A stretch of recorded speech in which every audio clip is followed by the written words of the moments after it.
Teseu és un estudiant nou a l'Institut de Knossos.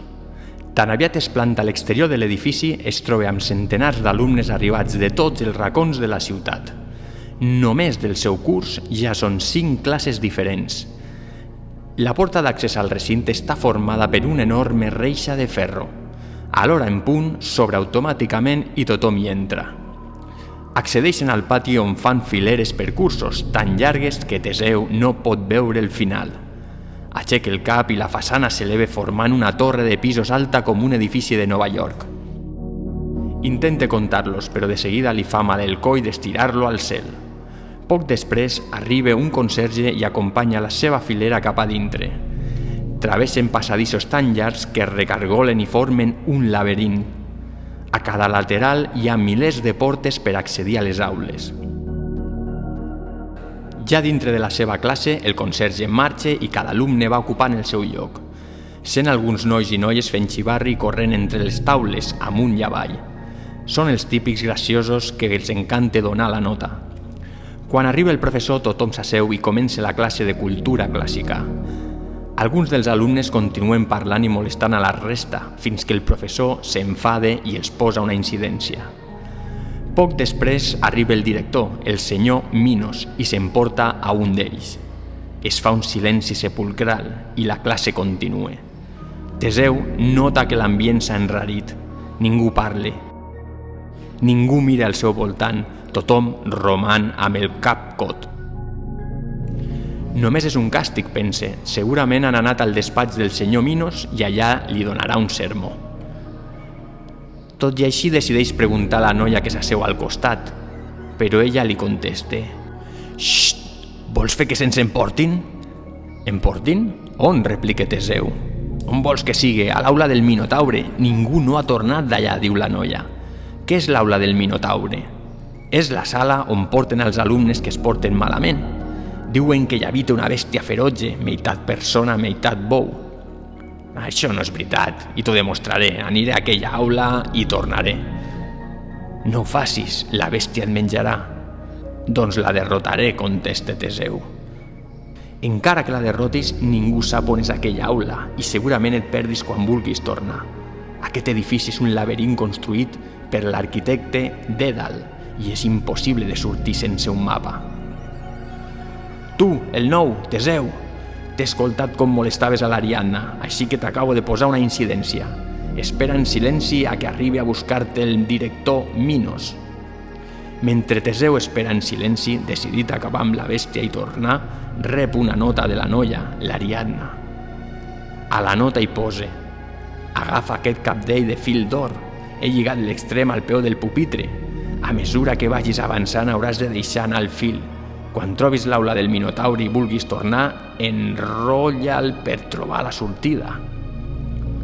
Quan el director Minos s'endú a Teseu, aquest deixa anar el fil a poc, com li ha dit l'Ariadna.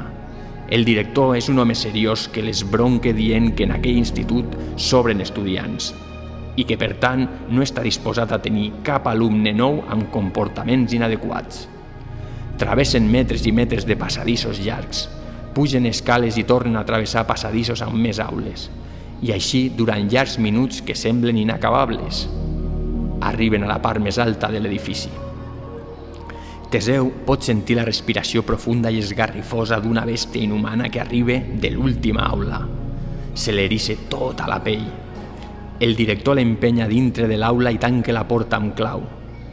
Entre la poca llum que hi entra de la persiana baixada d'una finestreta, Teseu distingeix una figura tombada en un racó de l'aula. És corpulenta, possiblement faci 3 com ell, al llarg i a l'ample. Està adormida i de seguida comprèn que mai podrà guanyar-la.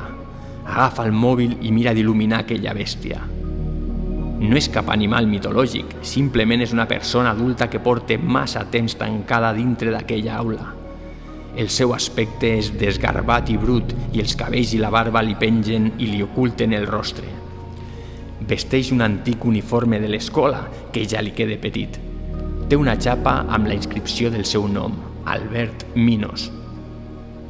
Albert Minos és el fill del director, però per què l'ha tancat en aquella aula? Quant temps porta? Pensa Teseu. Espera que la bèstia es desperti. Passada una estona, la figura comença a moure's amb moviments endormiscats.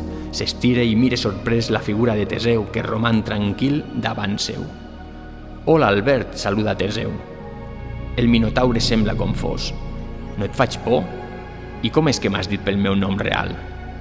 «No, no em fas por. Sé que no ets cap bèstia que menja alumnes dolents, com diuen per allà». De sobte la bèstia relaxa el seu rostre de fera incompresa i es posa a plorar. Quan es calma, li explica que fa anys era un alumne més d'aquell institut, que aleshores no era tan gran. No li agradava molt estudiar, perquè cap assignatura el motivava prou, així que es dedicava a empipar els seus companys de classe. El seu pare, que ja era director, va mirar de redreçar-lo amb càstigs, però quan més el castigava, ell més es rebel·lava. Va repetir tants cursos que el director Minos va decidir construir un institut en forma de laberint i va decidir tancar-lo a la part més alta. Des d'aleshores mai més ha sortit. «I et menges als alumnes?», pregunta Teseu. «Menjar-me'ls? Si no puc ni parlar amb ells perquè venen aterrits. Es pensen que sóc una fera i de seguida ploren i donen cops. Alguns fins i tot ha saltat per la finestra. El meu pare els porta per aterrir-los una estona i després els expulsa de l'institut». «Bé, ha arribat el moment de que l'institut conegui l'autèntic Minotaure, no creus?», diu Teseu. «Però com vols sortir d'aquí? Això és un laberint». «No et preocupis, l'Ariadna m'ha donat la solució. Tu només has de trencar el pany amb la teva força».